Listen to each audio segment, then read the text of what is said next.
今回春ポーカーはハイレートテーブルが立つ4つのカジノで 100BB ずつ勝つためには何時間かかるのかという検証を行っている。春ポーカーはここまで13時間という短い時間ですでに3つのカジノを制覇することに成功しており、このままの勢いで4つ目のカジノを制覇すると思われていた。しかしながら休みのない稼働と企画達成への焦りが影響し、プレイに制裁を書いた春ポーカーは一度ホテルに戻り仮眠を取ることにした。やばい完全寝ました。4時間ぐらい寝て行くつもりだったんですけど、多分6時間半ぐらい寝て2時間半ぐらいしかないんで、急いで行って2時間ぐらい打てたら打って1500ドル昨日負けた分と1000ドルプラスだから2500ドル浮いたら一旦サイドギャンブルやらんでよくなるんで、ちょっと今急いで Uber 呼んでるんですけど、5分後 Uber 乗って最後のカジノアリア向かいたいと思います。疲れてたかな。ラスト頑張ります。現在 150BB 負けの状態なんで 100BB プラスぐらいまで達成できそうになったらちょっとよくんで頑張ってきます。ということで、前回の動画を見ていない方はこちらの動画をぜひ見た後に動画に帰ってきてください。春ポーカーは現在アリアで1500ドルを負けている状況となります。本日どうしても2500ドルを勝ちたいというところでこのハンドエースキングオブスーツボタンから、本日もアリアはマストストラドルが入っている状態でブラインドは51020となっています。というところでカットオフのプレイヤーがリンクを選択、それに対して春ポーカーはレイズ70ドルを選択していきました。24時間経過まで残り2時間と迫った状況になります。できれば超絶デカポットを一発取って春ポーカー24時間以内に企画を達成したい。さらに少しのロスも許されないこの状況、このエースキングオブスーツ絶対に滑んなよ。そんなことを思っていると、ここで UTG ストラドルのプレイヤーがコールを選択、さらにリンプされていたカットオフのプレイヤーもコール。3ウェイでフロップに落ちたのはキングジャック10の2スペードのボード。 UTG そしてカットオフのプレイヤーがチェックを選択。このボードに対して春ポーカーはどうするか。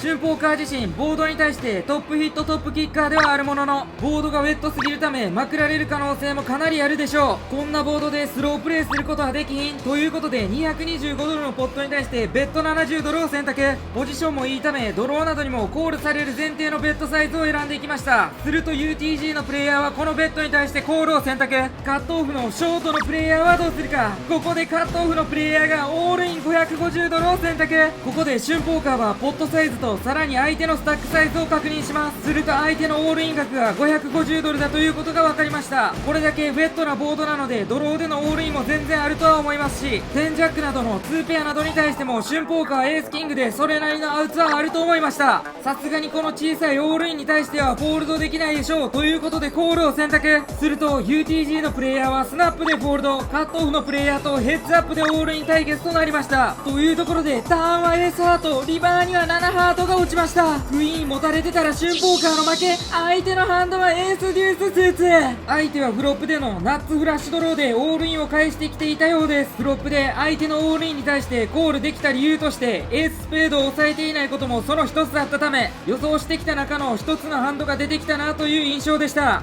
少し寝て冷静さも取り戻せてきてる。次でもかませ春ポーカーというわけで、時間とも勝負な今回の企画。続いてのハンドはどこのドイツだい。私だよ。キングジャックスーツ SB から51020ということもあるので2500ドルをプラスにすることさほど難しくはありません。本日の実戦は前半からポットを積極的に狙おうと思っていました。というところでハイジャックのプレイヤーがレイズ70ドルを選択。 SB からこのキングジャック、コール、フォールド、3ベッドどれでもありだと思います。できれば相手の印象を捉えた上でプレーを選択していきたいところですが、今回はスーツということもあるので春ポーカーは積極的に3ベッドを返していこうと思います。めちゃくちゃ硬いプレイヤーなどからのオープンだったら春ポーカー、フォールドなども一部選択肢に入れていたかもしれませんが、ハイジャックからのオープンレンジはそれなりにハンドが緩いことが多いですし、ディープスタック同士ということもあるので、このようなキングジャックスーツなどのハンドも大きめの3ベッドに混ぜていきます。この春ポーカーの大きめの3ベッドに対して相手プレイヤーはどうするか。相手はここでコールを選択というわけで、ハイジャックのプレイヤーとヘッズアップでフロップに参る形となりました。ポジションは悪いですが企画達成のためにも果敢に攻めていこうと思っていました。というところでフロップは654のレインボーボード。春ポーカーは完全にドスベリしてしまいました。3ベッター側よりコーラー側の方が圧倒的に絡みやすいボードではあるので、上ポケなどを持っていてもチェック選択をすることの方が多いと思います。ということで春ポーカーはこのボードに対してベッドを選ばずチェックを選択。相手のアクションを待っていきたいと思います。シンプルにチェックバックでで次のフリーカードを見れたら嬉しいなと思っている春ポーカーですが、相手自身も春ポーカーが絡みにくいボードであることは認識していると思いますし、ベッドが飛んできそうだなとは思っていました。すると春ポーカーの予想は的中、635ドルのポットに対してベッド210ドルが飛んできました。ですがベッド額が安いこともありますし、2オーバープラスバックドアでフラッシュドローもあるので、ここでは一旦コールしてターン以降でバリューもしくはブラフに切り替えていこうと思いました。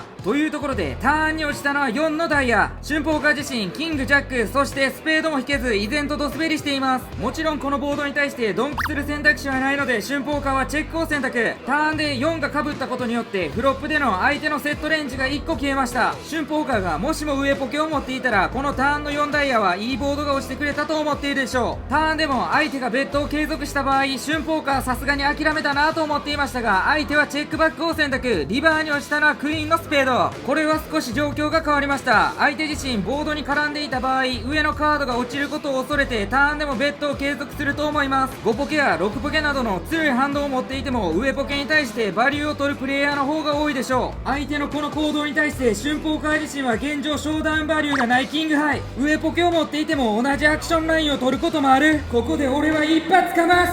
蹴りをつけるか、ガムちぎり。キングジャックを抑えているからこそクイーン周りもあるし、こっちがリバーで強くなった。春ポーカーはここでなんとポットパツパツのベッド900ドルをリバーで選択。このどでかいリバーベッドに対して相手プレイヤーはフォールドを選択。ブラフのストーリーが綺麗すぎる。まさに神業。蹴りをつけるか、神技。どうすごいよかったら金入れてって。ということで春ポーカーはキングジャックをリバーまで引けない展開ではありましたが、相手のアクションラインからリバーで下ろせるところは多いんじゃないかなと思い切った大きめのブラフベッドで1055ドルのポットを獲得。いいぞ、本日も調子良すぎるぞ春ポーカー。少し寝たことによって冷静さを取り戻し、順調にチップを増やせている春ポーカー。続いてのハンドはこいつだ。4ポケハイジャックからこのハンド、別にフォールドでもいいんですが、今回はタイムアタック形式の企画ということもあるので積極的に参加していきます。というところで春ポーカーのレイズ50ドルに対してボタンのプレイヤーがコールを選択。 SB、BB がフォールドしてヘッズアップでフロップに参ります。ぜひともフロップでセットをさしてがっぽりポットをいただきたいところ、ボタンという広いコールレンジに合わせて立ち回っていきたいと思います。というところでフロップはクイーン5-3の2クラブのボード。春ポーカーは惜しくもフロップでセットをさすことができず、春ポーカーはこのボードに対してチェックを選択。シンプルにショーダウンを目指した方がいいハンドを持っているなと思っていました。するとボタンのプレイヤーは春ポーカーのチェックに対してベッド80ドルを選択。割と強めのベッドサイズではありますが、こちら側がチェックしていることもありますし、とりあえず何かしら降りてくれたらいいなと思って、何も持っていなくても打ってくるサイズではあるなと思っていました。春ポーカー、そしてこのボードに対して4ポケ、バックドアでストレートドローも伸びる可能性があるので、コールで対抗していくのに十分な反動を持っているなと思い、春ポーカーはコールを選択。ターンに落ちたのは7のダイヤ。先ほど言ったバックドアでのストレートドローが伸びる形となりました。相手がブラフで諦めてくれる可能性も十分あると思ったので、春ポーカーはシンプルにチェックを選択。すると相手はここでベッド210ドルを選択してきました。クイーンヒットなど本物で打っている可能性もあるので、春ポーカーはそれに対してブラフレイズも一部ありなのかなとは思いましたが、最強のストレートドローのブローカーはあるものの、46をオリジナルのこちら側が持っている可能性を主張するのは少し厳しいかなと思い、シンプルにブラフキャッチのコールを選択することにしました。春ポーカーがクラブを抑えていないこともあるので、相手のブラフハンドの本線としてはクラブのフラッシュドロー、そこに対しては十分に勝率があるのでコール選択をしました。するとリバーに落ちたのはエースのスペード。春ポーカーはここでもチェックを選択。すると相手はリバーでもベッド400ドルを選択。ここで春ポーカーは相手のリバーでのブラフレンジを考えていきます。一応相手のドローが滑っているところで言うと、89クラブとかキングジャッククラブとかは滑っています。ナッツブロッカーである4を2枚押さえていますが、別にポラライズされたようなベッドではないため、そこまで関係がないものを春ポーカーは持っています。ターンまで春ポーカーが相手の本線としていたハンドはフラッシュドローもしくはクイーンヒットあたりだと思っていました。ですがその中のクイーンのシンプルなワンペアはリバーであんなにスナップに400ドルのベッドをしてこないと思います。クイーンのワンペアであるならチェックで回るのがほぼほぼでしょう。そうそうなるとクイーンのワンペアで売っていることはほぼほぼないと思いますし、バリューハンドで考えるとエースアイフラッシュドローでリバーエースヒットしてバリューに変えてきたパターン、もしくはセットや2ペア系かなという風に思いました。滑っているハンドも本物のハンドもどちらも存在しているとは思いますが、どちらかというと滑っているハンドの方が少し少なそう。さらに相手の印象的にもそんなに上手くない人だと思っていたので、シンプルにリバーのベッドはバリューによってそうだと思いました。ナッツブロッカーもあるし、クラブのフラッシュドローも滑ってるから、まあまあコールしたいけど、相手のハンドはバリューかブラフどっちなんや。再起間髪を極み未来を見たバリューだ。時間制限も迫っているのでヒーローコールしたい気持ちは山々ですが、まあリバーはシンプルに降りますか。ということで春ポーカーはこのポットを諦めてフォールドを選択。再起間髪を極み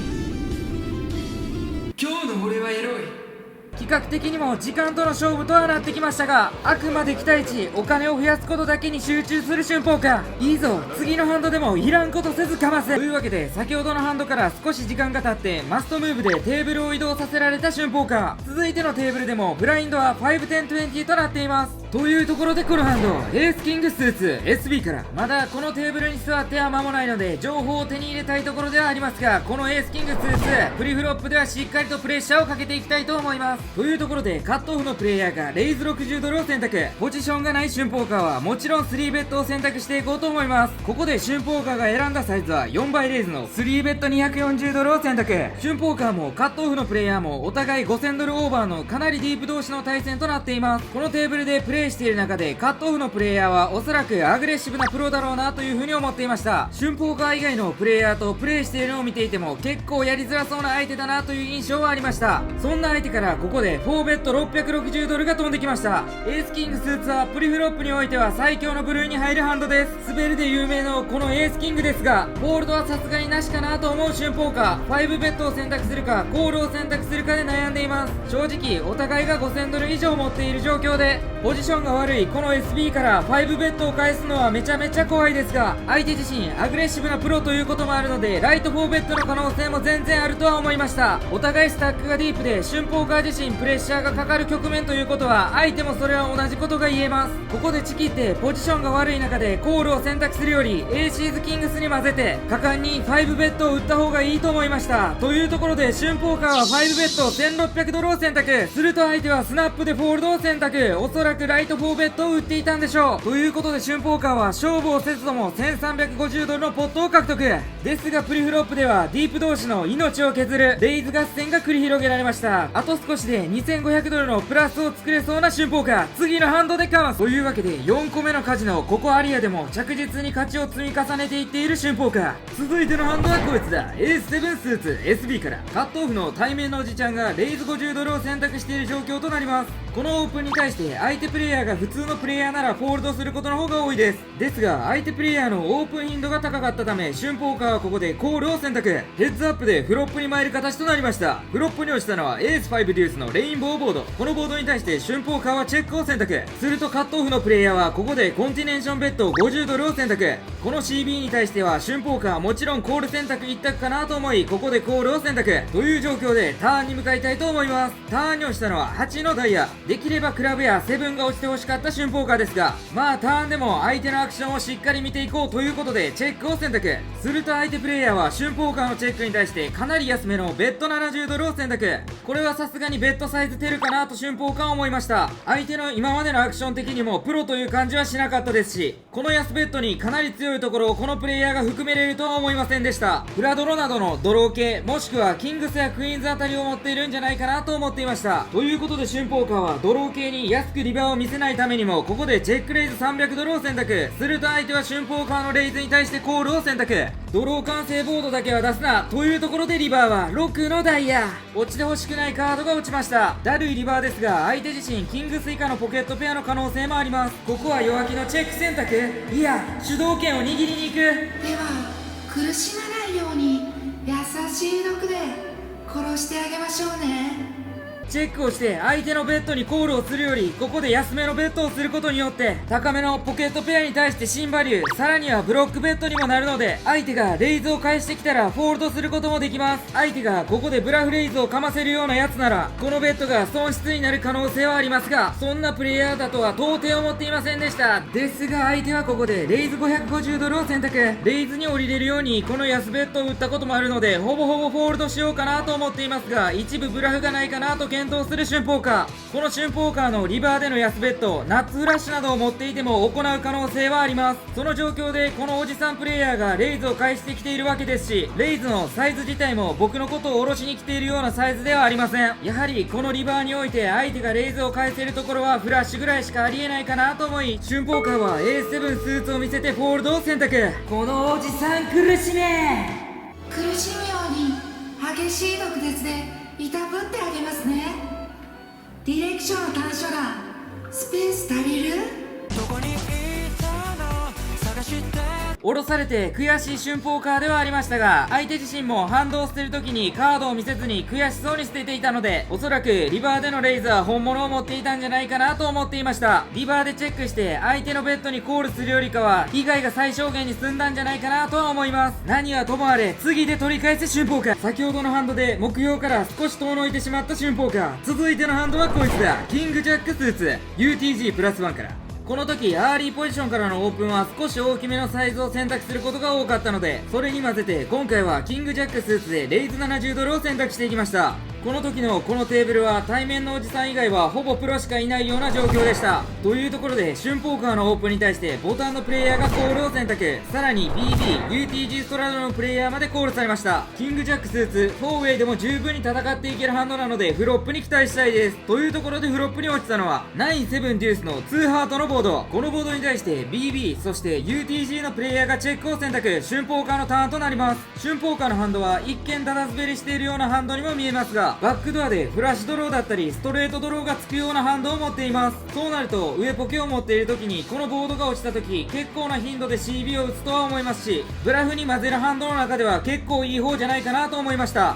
というところで春ポーカーはここでベッド160ドルを選択。フォーウェイに売っていることもあるので結構強そうに見えますし、全員がすんなり降りるパターンもあるかなと思っていました。ですがこの CB に対して UTG ストラドのプレイヤーのみコールを選択。ヘッズアップでターンに向かうこととなりました。ターンに落ちたのは9のクラブ。春ポーカーはターンでクラブのフラッシュドローがつきました。ですが9が被ったことによって春ポーカーがクラブのフラッシュを引けたとしてもフルハウスには負けてしまいます。そこを警戒しながらも立ち回っていこうと思っていました。ここで UTG のプレイヤーはドンクベッド260ドルを選択。コーラー側に多い9トリップスの主張でドンクベッドをしてきたのでしょう。相手自身アリアのハイレートテーブルでよく見る常連のプロのプレイヤーですし、このボードならドローと混ぜてプロならドンクベッド選択をしやすいシチュエーションだなという風にも思いました。その中のドローハンドであるクラブを2枚押さえてしまっている春ポーカーですが、ポジションがいいこともありますし、相手のベッドサイズ的には小さめなのでここはドローを引きにコールを選択。リバーでは上ポケも下ろしに相手からでっかいベッドが飛んできそうだなと思っていました。そんな中でリバーに落ちたのはジャックのダイヤ。春ポーカーフラッシュは引けなかったもののハイカードからトップ2ペアに昇格。このリバーにおいて相手はどのようなアクションを取ってくるのか。ポラライズさせてでっかいベッドするのだけはマジでやめてくれ。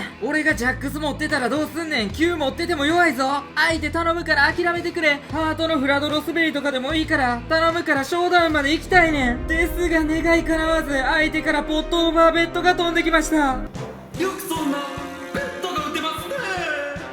これはきつい展開となりました。リバーでも相手はターンと変わらず9のトリップスもしくはセット主張か。ポラライズされたシチュエーションなので春ポーカーはここでブラフキャッチを選択するかフォールドを選択するか、はたまたジャックヒットをジャックスのブラフに変えてここでリレイズオールインを選択するか。春ポーカーはここで考えたのは相手がドローで滑っているところの本線で考えるとハートのフラッシュドローだったり68ぐらい、テンパチのドローもリバーのジャックによってストレートが完成しています。ます。相手が上手いプロなのにフラドのミスでここまで大きいベッドサイズを使ってくるのかなというところを考えていました。十分にリバーで1000ドルなどのベッドでもポラライズできますし、単純なドローミスで1400ドルも打たないんじゃないかなと思いました。その裏をつくプレイラインを取っている可能性もありますが、春ポーカー自身がクラブを2枚押さえていることもあるので、このキングジャッククラブはブラフキャッチに適しているハンドとは言えないかなと思いました。リバーがキングならワンチャンコールもありだとは思いましたが、サイズがポットオーバーなこと、さらにクラブを2枚押さえているテンパチなどのストレートドローも完成してしまっている。この状況ではフォールドするのが無難かなと春ポーカー考えていました。最後の選択肢としてこのジャックをブラフに変えるのもありかなとは思いましたが、お互い5000ドルぐらい持っているディープ同士の戦いだったこともあるため、さすがにここでのオールイン選択はリスキーかなと思いました。ということで春ポーカーはジャッククラブを見せてフォールドを選択。相手はカードを見せずにハンドを捨てました。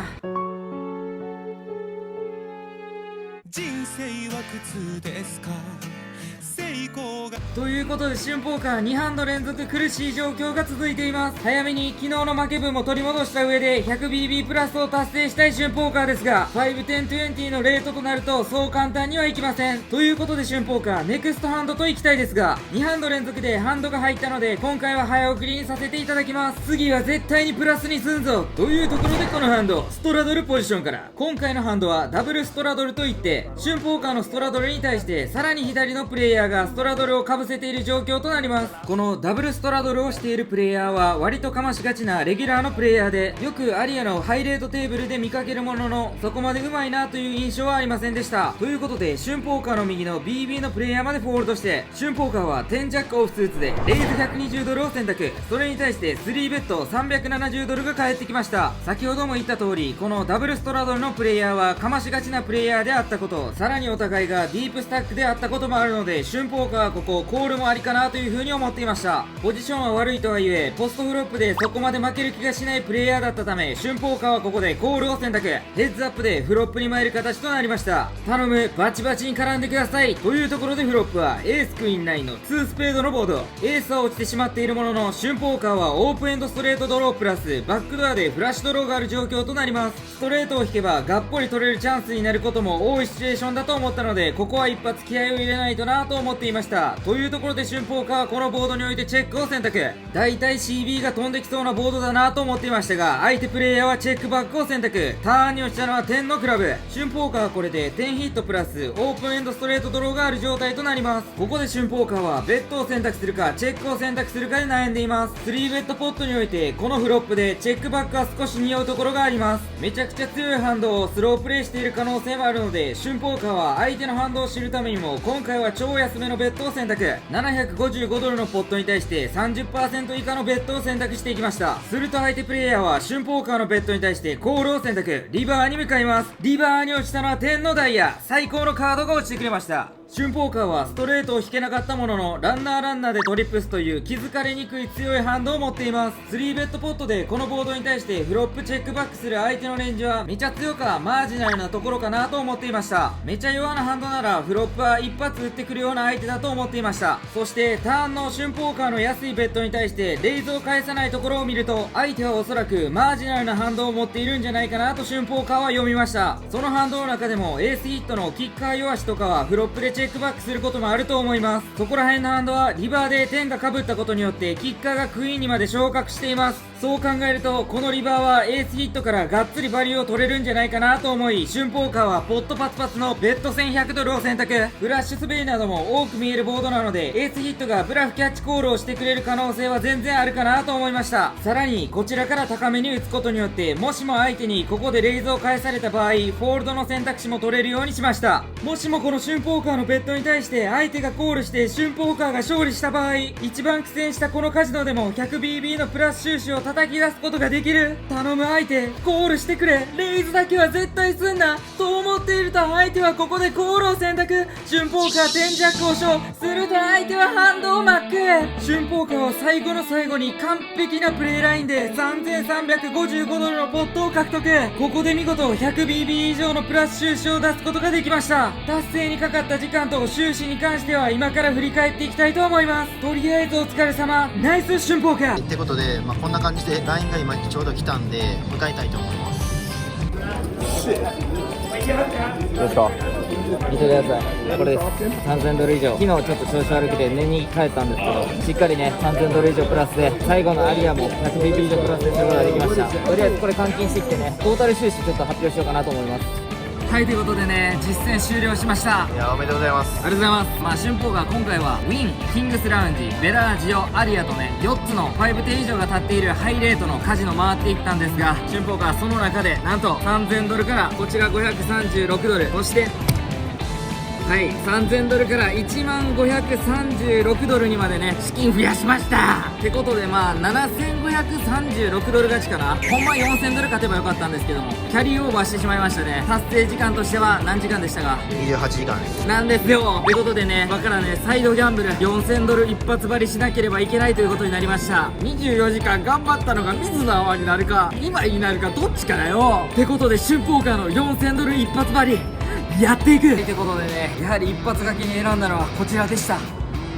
アホがやるゲームバカラですってことで、ハイリミットバカラテーブルでね、春ポーカーがコツコツ28時間で貯めてきたこの4000ドル一発張りいきますんで、皆さん最後に春ポーカーとひりついてください。ギャンブルいっちゃってということで、惜しくも制限時間以内に企画を達成できなかった春ポーカー、マジで理不尽ですが4000ドルをバカラに突っ込んでいきたいと思います。ここで500ドルのパープルチップ8枚渡された春ポーカー、バンカーに貼るかプレイヤーに貼るか。ここで経線を見た春ポーカー、男の一発かけバンカーに4000ドルをかけることにしました。ここからは春ポーカーの28時間の魂を乗せた絶対に負けることのできないギャンブルを皆さん見届けてください。ということで、まずは相手のプレイヤーのカードから見ていきます。相手のカウントは